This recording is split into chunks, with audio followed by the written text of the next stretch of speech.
is coverage you can count on. WGAL News 8 at noon starts now. Good afternoon. I'm Susan Shapiro. More storms and flooding are in the forecast, making today another impact day. Here's meteorologist Mike Susko with more on the forecast. Mike. Well, good afternoon, Susan, and good afternoon, everybody. Yes, that's right. We have another flood watch in effect for the entire Susquehanna Valley. That goes in effect at 2 p.m. this afternoon and will last until midnight tonight. And the reason for that is multiple rounds of storms once again could produce heavy rain. We're going to be talking rainfall rates over 2 inches an hour in some cases, and unfortunately that could lead to some flash flooding. And we're looking at Storm Team Live radar network. We already have storms developing in some spots here, including in Lebanon and northern Lancaster County. A little downpour there between Lidditz and Schaefferstown, it looks like, heading towards Ephrata. And then also in southern Lancaster County, a few storms trying to pop up there near Holtwood, also just outside of Quarryville there near 9 Points. And then also as we head into Cumberland, parts of Adams and Franklin County, we're seeing some rain there just outside of Shippensburg along 81, some heavy rain. That will continue as we go through the next 12 hours. I think your best window of opportunity, unfortunately, will be during the evening commute. That's when we're going to see a line of storms push on through here, and it could produce not only some locally heavy rain, Susan, but also some gusty winds that could provoke a few severe thunderstorm warnings as well later today. All right, thank you. Mechanicsburg police in Cumberland County say they found a suspected killer sitting next to the victim's body when they arrived on the scene. News 8's A.J. Sisson is live with the latest. Good afternoon, Susan. We're actually at the scene where this happened. You can still see just under a day later, the police tape is still around the house where the suspected homicide happened. We wanted to know more of exactly what happened here yesterday, so we walked into the magisterial district judge's office to get the affidavit of probable cause, which says the suspect admitted to killing the victim. Now, according to court documents, the Mechanicsburg Borough Police Department arrived at the scene just before 2:30 p.m. Sunday afternoon. The caller, whose identity is protected in the affidavit, says a body, clearly lifeless according to police, was laying face down in the front yard. In the grass next to the victim was the suspect Richard Lee King Jr., who admitted to shooting the unnamed suspect with a handgun, claiming it was out of self-defense. The affidavit says King had no injuries. Police arrested him and charged him with criminal homicide. Court documents say a judge denied his bail based on the nature of the charge. Now, we did reach out to Cumberland County District Attorney Sean McCormick, who says that the state attorney general will take over the investigation on this case due to a conflict of interest, but did not say what that conflict of interest is. We also went to the Mechanicsburg Police Department to try and speak to them to learn more of what happened, but the police chief was not available this morning. Susan, sending it back to you. All right, thank you, AJ. Police in Columbia, Lancaster County say false rumors spread online about a shooting in the borough. Police say a rumor about a shooting Saturday on Walnut Street is false. They say no shots were fired, no one was hurt. They say EMS was on scene with police helping someone with a mental health crisis. The Harrisburg School District has unveiled a new fleet of electric buses. The district says it's using grants and community partnerships for the new buses. News 8's Bailey Martin got to take a ride and a look at the new technology. I'm riding right now on one of the new electric school buses that Harrisburg School District introduced today. They're replacing 10 of their current diesel school buses. And listen, does it sound like we're driving? Because we are.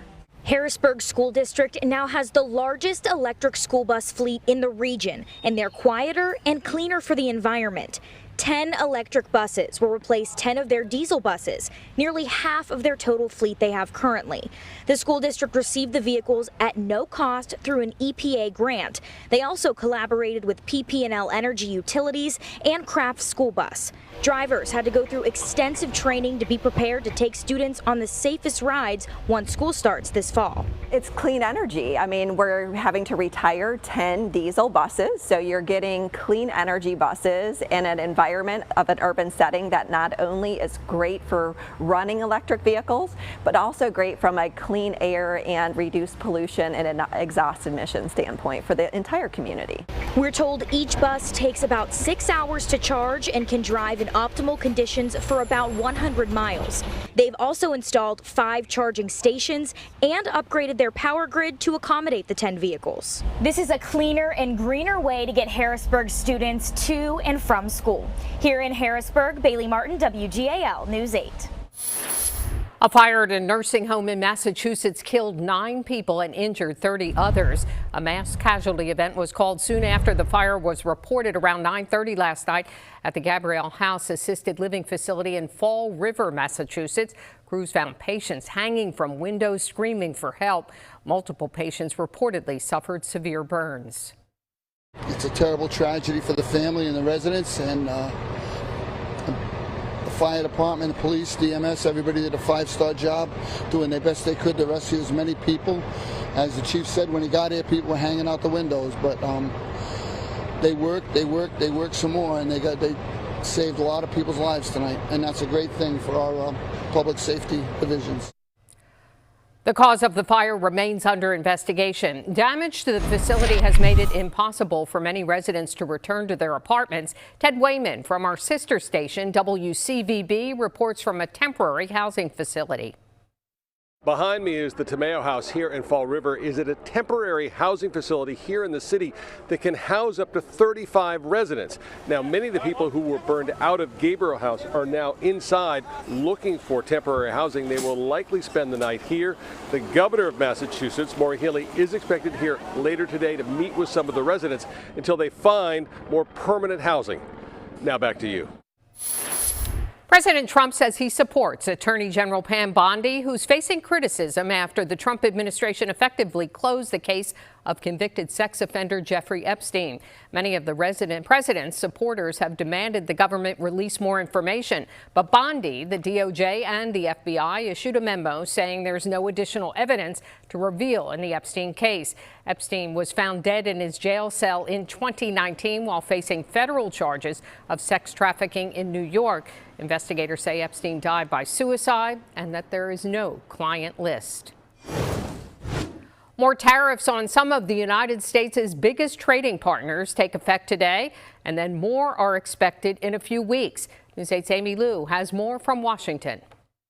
The U.S. buys more from the EU than any other country, but tariffs on all 27 member nations could mean up prices on everything from French cheese to Italian leather, German electronics, and Spanish pharmaceuticals, as well as medicine and vehicles. Negotiations are ongoing, but if these tariffs go through, the EU says it will retaliate. That could impact what the U.S. exports over to Europe, including things like crude oil, pharmaceuticals, aircraft, automobiles, and medical equipment. Meanwhile, Mexico is the second largest exporter and importer of U.S. goods. The most traded items are vehicles, electrical machinery, medical devices as well. Agriculture makes up about 10% of U.S. imports from Mexico. That includes veggies, fruit, beer, as well as liquor. And in his letter, President Trump said part of the reason for the new tariff was to get Mexico to do more to stop the flow of migrants and fentanyl to the U.S. And staying in Mexico, another policy kicks in today, hiking tomato import taxes 21%. The administration argues ending this decades-old trade agreement will drive down prices, but opponents say otherwise. That's because Mexico supplies about 70% of the U.S. tomato market with some 4 billion pounds of tomatoes each year. Advocates say that the tax will encourage domestic tomato growing. The administration, though, believes Mexican farmers have purposely sold tomatoes for less than what they cost to grow in order to increase their sales. Mexico threatened to tax American pork and chicken in return. Reporting in Washington, I'm Amy Liu.